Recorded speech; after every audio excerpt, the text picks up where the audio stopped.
technology and our relationship with it.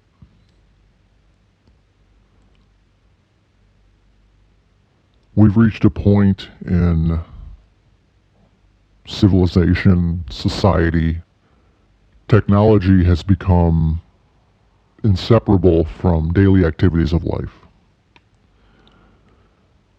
The question that I'm beginning to ask myself is this a good thing or is this a bad thing? Obviously it's not, it's somewhere in between the two. And I think that technology is probably ultimately more towards the bad end of the spectrum. Things have drastically degraded in our society. And I think it probably started somewhere around 2007-ish, the introduction of the iPhone, the quote smartphone, so-called smartphone. And something I want to get into is whenever you see the term smart in front of something, it's not a good thing. They make it seem like it's good, it's convenient. It's not a good thing, and we'll get into it. But my belief is that ultimately technology is more towards the bad end of the spectrum. Various people have raised the alarm. Just off the top of my head, I can think of Ted Kaczynski. And if you've ever read his manifesto, there are things in there that we're seeing today. We're seeing the rabid left. We're seeing technology take over our lives. I think technology is one of the main reasons for all of the ills in our society. And you might think, you might say, well, you're using technology. Yeah, I am. And I'm recording this on a tape cassette deck through a mixing board. Of course, to get this on the internet where you're listening to it now, I had to upload it to my computer. So yes, I am using technology. And is it hypocritical? That's a question that I ponder a lot. I sit here and my main focus as of late is we're heading in a bad direction and we need to figure out how to handle this. And the root of it is technology. People will say, yeah, you always say this, but you're using technology. I know. But when you look at it as you're cooking a stew and you're adding in the meats, the potatoes, carrots, celery, all that stuff, whatever you like to add in your stew. Technology is an ingredient that has been thrown in the pot, the metaphorical pot. We can sit here, and I can sit here and say, guys, it's bad. And people will say, well, you're using it, so what's the deal? It's like, it's nearly impossible, and I shouldn't even say that. It's not nearly impossible. It's totally possible to live a life without technology. It is possible. Most people cannot handle that. And I'm not so sure I could either. I would have to have some type of technology. When you look at the Amish community, some are very strict. Obviously no electricity, but some do generate electricity, and their stipulation is the electricity cannot be connected to the grid, and I respect that. And that's what this whole thing is about. It's how do we interface with technology to where it benefits our lives, and how do we create boundaries with technology so that the negative effects don't begin to take over. One thing that I'm really considering, and I almost did it today, I woke up and I had this thought, weekly technology fast. And what's a technology fast? Well, it's like a food fast. For 24 hours, and you can obviously, depending on your addiction level to technology, you can adjust the levels.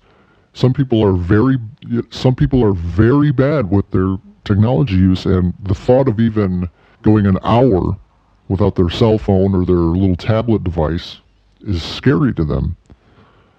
Some people's immediate impulse will be like, oh, What a pussy. But you gotta think about it. You do the exact same thing. It's all on a spectrum. You know, we can't criticize other people because we're all guilty of this. I'm guilty of it too. The first thing I do when I wake up, I've noticed, because I've started being mindful of my actions, it's a lifelong practice. Nobody's perfect. One of the first things I do when I wake up is I reach for my phone. Why should that be the first thing that I do? And there's no denying that media companies have cornered the internet. So first thing you do, you reach for your phone. You go on the internet. You're going to go on YouTube and they're going to have some inflammatory, stupid video that's just meant to piss you off. Or you go on Facebook and it's worse. It's all the same thing. They're all trying to harvest your energy. Some people call it loosh. You can call it whatever you want, but it is happening in my opinion. It's a trap. The first thing we see is some type of propaganda. And you can try with your internet settings to do this, that, and the other, but it's there. However subtle, it's there. And I woke up this morning and I thought, maybe today I should just go the entire day without turning on any electronic device. And what I mean by electronic device, I started rolling it over my head. So like, how far do I want to go with this? Does that mean not even flick on a light switch?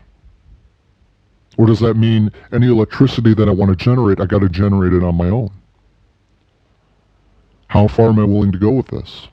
My conclusion that I came up with is no connectivity devices, meaning no internet access, basically. Not even, basically don't even turn on the computer.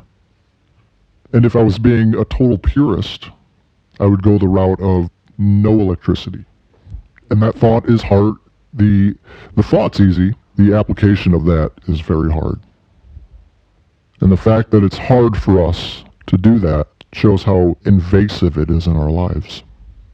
Technology isn't just electronic technology. Technology is mechanical technology. The idea of a pulley system, a gear reduction system, that's a form of technology that we use every day. We don't even realize it. People say, well, how?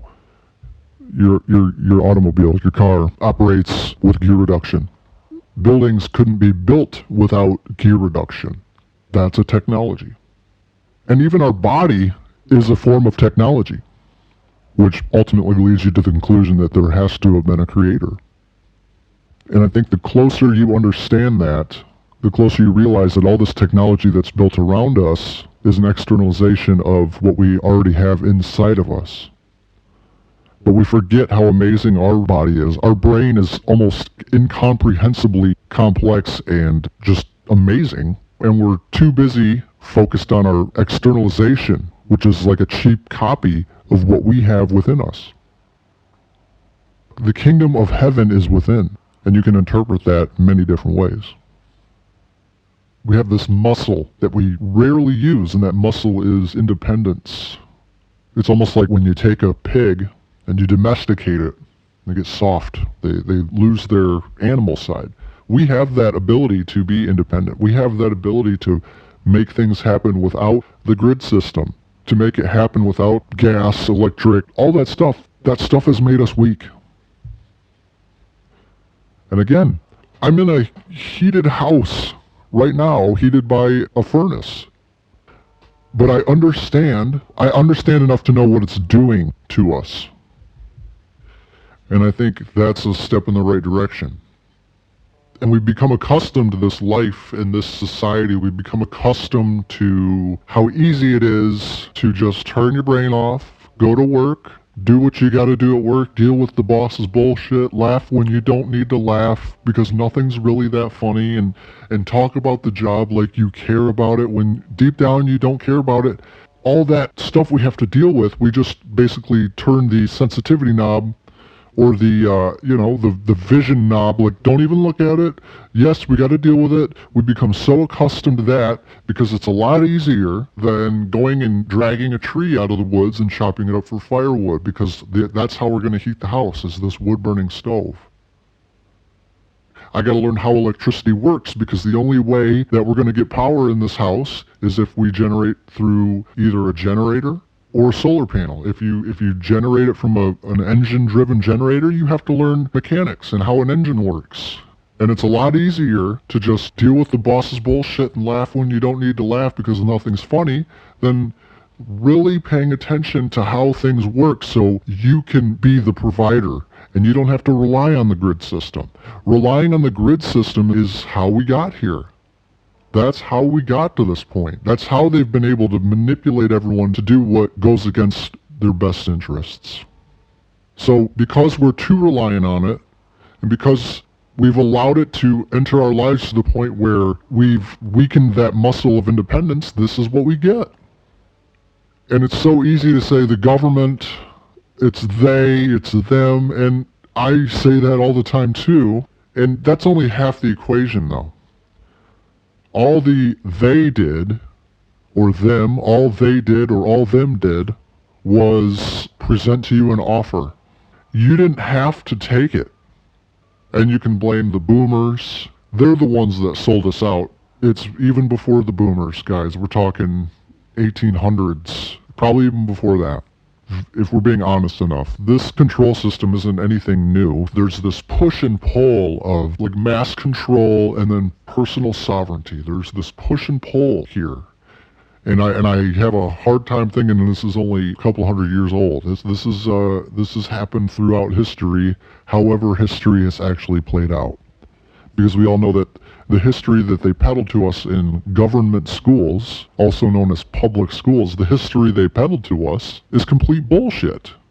And the world is a lot more interesting than what they want us to believe. They want us to believe that we are nothing, we are insignificant, when in all reality we are the ones with the power.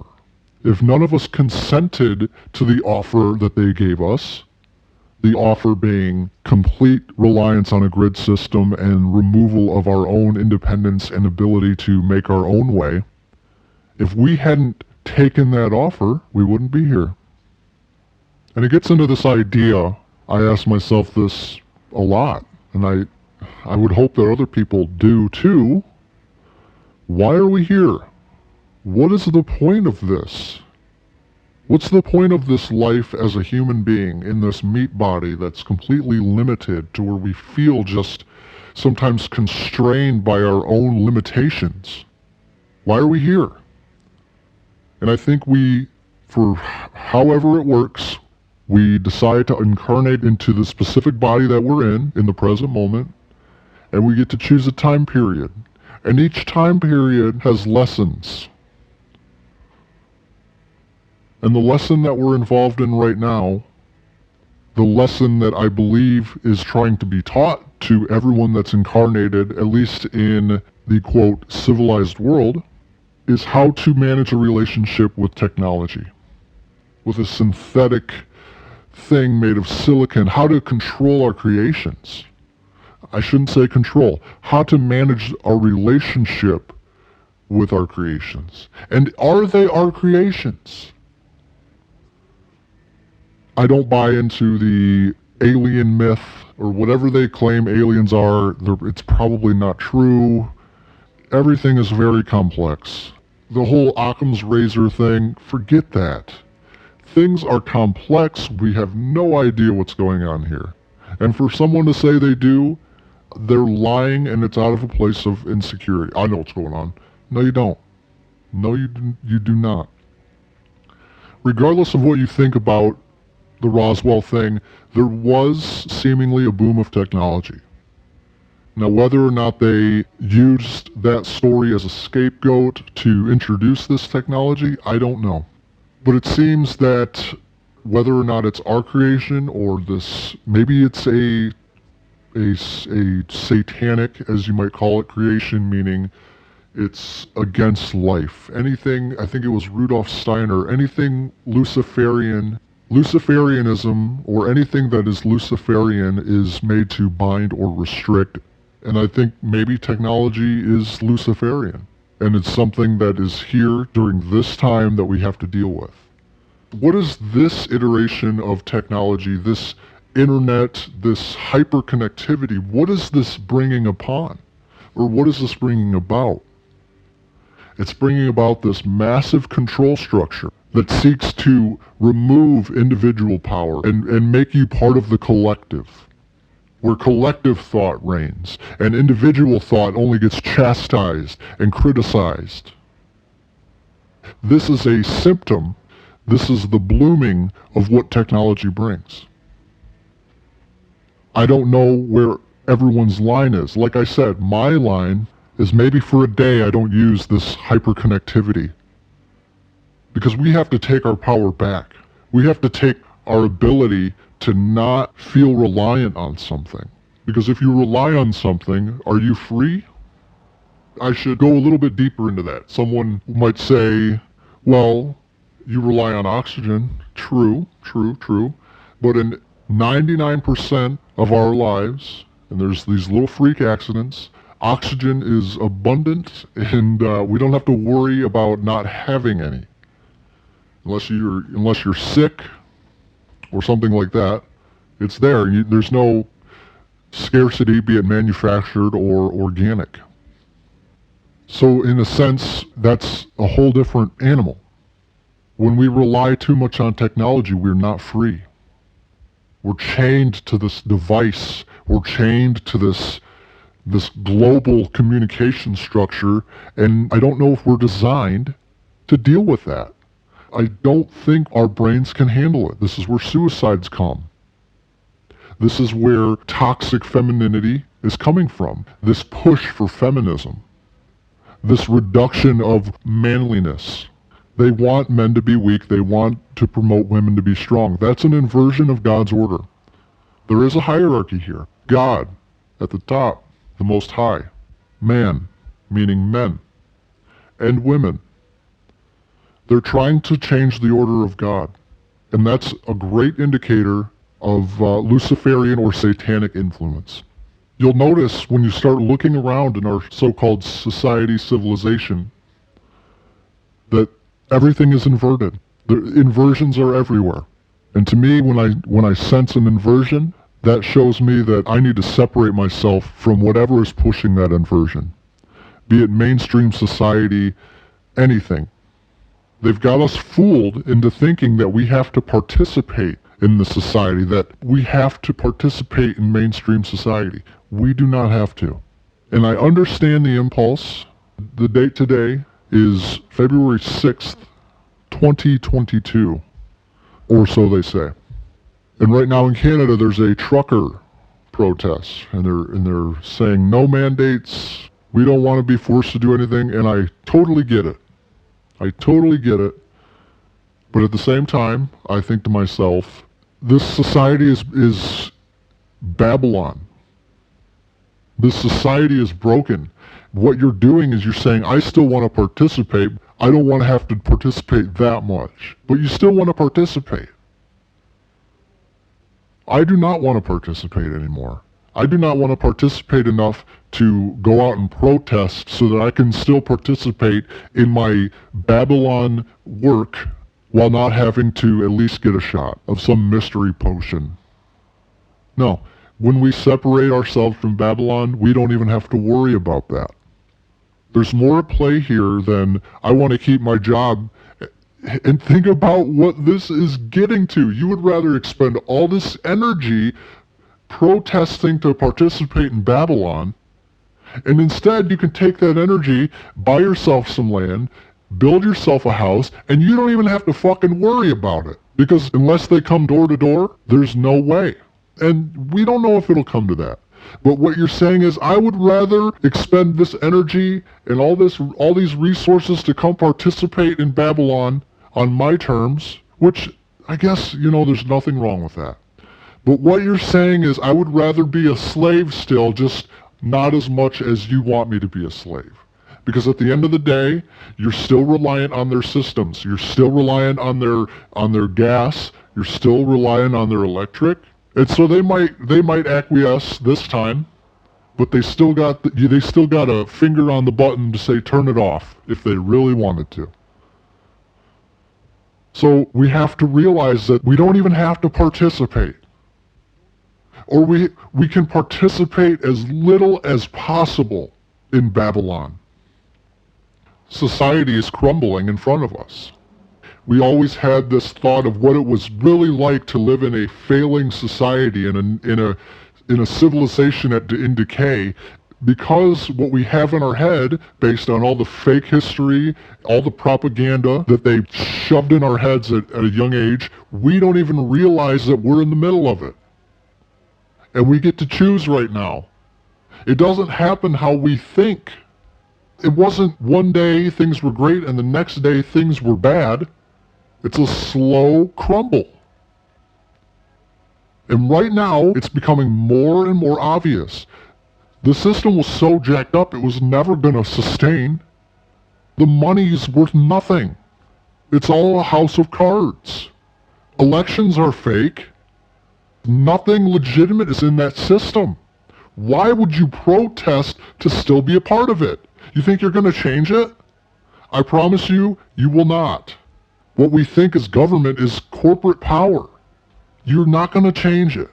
The best thing to do, in my opinion, is to separate as much as possible, starting with little steps, turning your phone off for 24 hours, not turning on a light switch for 24 hours, generating your own power for a week, investing in a solar-powered system. And the irony of it is, yes, unless you have a local retailer, which most of us do not, because this infrastructure is built to where everything is online, you have to use the weapon, because it is a weapon, essentially, if we allow it to become one.